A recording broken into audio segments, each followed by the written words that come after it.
Hello again, everyone. Marcus here. I review stuff. Today I'm listening to the song Supersonic by Oasis.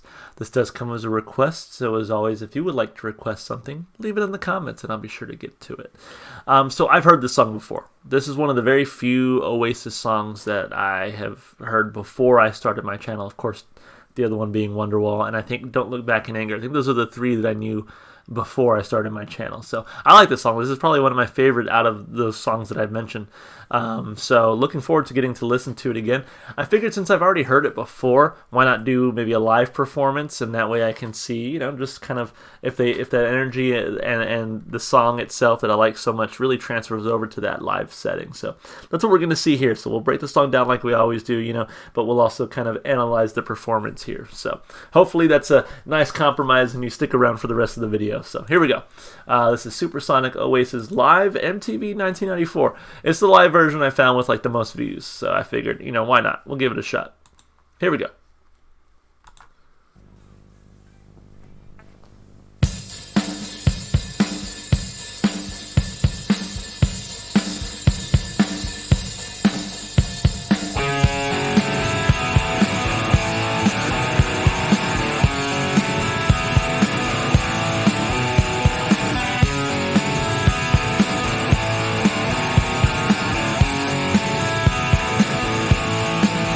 I need to be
there.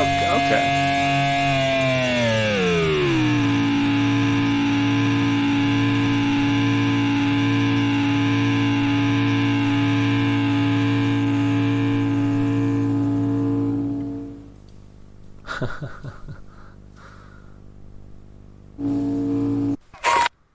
Cool. Hey, I gotta say, this performance just to me solidified that I like this song a whole lot. I mean, watching it here, like in this live performance, I'm like, yeah, I still like this song a whole lot.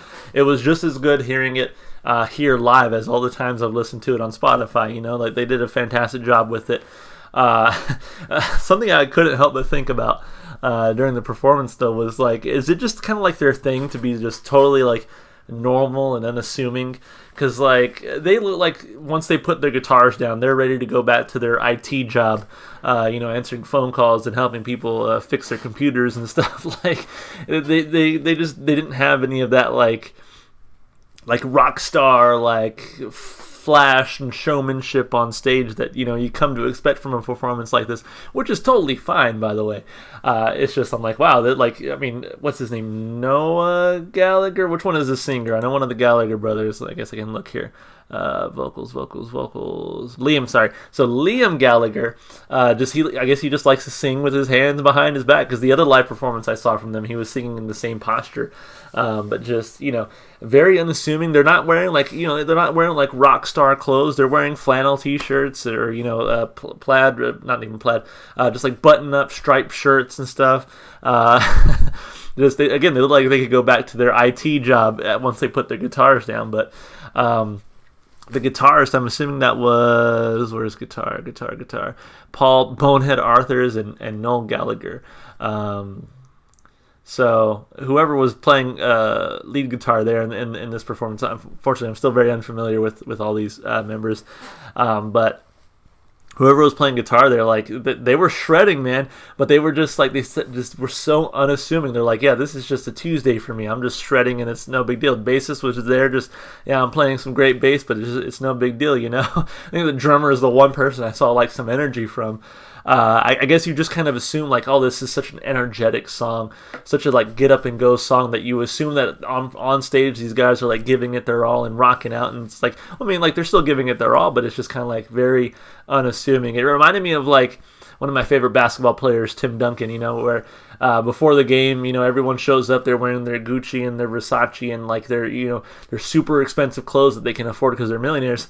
And Tim Duncan would show up in like baggy pants and like a button-up t-shirt, like he probably got from Gap or something. It's just like, you wouldn't expect that he's one of the greatest basketball players of all time. It's like you wouldn't expect that these are some of the most revered musicians of all time, because they're just so, like, to me, unassuming. So I don't know, whatever. Anyway, let's break the song down like we always do, of course, starting with the lyrics. Let's see, Supersonic was released as the debut single from the album Definitely Maybe, April 11th, 1994. I was 4 years old, y'all, goddamn. It was, actually I was 3, because my birthday would not have come around then. I was 3 years old. It was written by Noel Gallagher and recorded in a single day in December 1993 at the Pink Museum recording studio in Liverpool with Chris and Tony Griffiths of The Real People. The recording engineer was Phil Antigua, as David Scott, who was scheduled to record the session, had gone home to feed his dog. Wow. The band was there to record Bring It On Down, but first, as a warm-up, they started jamming together. Soon, Noel Gallagher was humming a melody over McCarroll and Bonehead's rhythm until he called the jam to a halt as it was time to start recording Bring It On Down. Real People's Tony Griffiths had into the room, informing them that their new jam had the makings of a hit record. A few minutes later, during which Gallagher wrote the lyrics in a corner, Supersonic had been born. Tony Griffiths guided Liam through the tune and provided backing vocals. The recording was completed in 11 hours, and it was never remixed. Damn. In 2006, it was included in the Best Of compilation, Stop the Clocks, and in 2010, it was included in the singles collection, Time Flies, 1994 to 2009. Cool.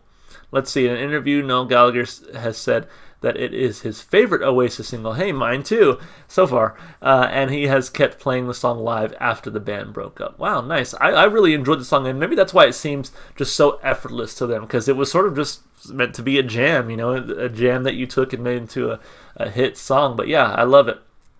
Anyway, I need to be myself, can't be no one else. I'm feeling supersonic, give me gin and tonic. You can have it all, but how much do you want it? You make me laugh, give me your autograph. Can I ride with you in your BMW? You can sail with me in my yellow submarine. I don't know what the song is about, but to me it just sounds to me like having fun and being yourself. I mean, that's really the vibe that I'm getting from it. Nice little nod to the Beatles there, I'm assuming, with the yellow submarine. You need to find out because no one's going to tell you what I'm on about.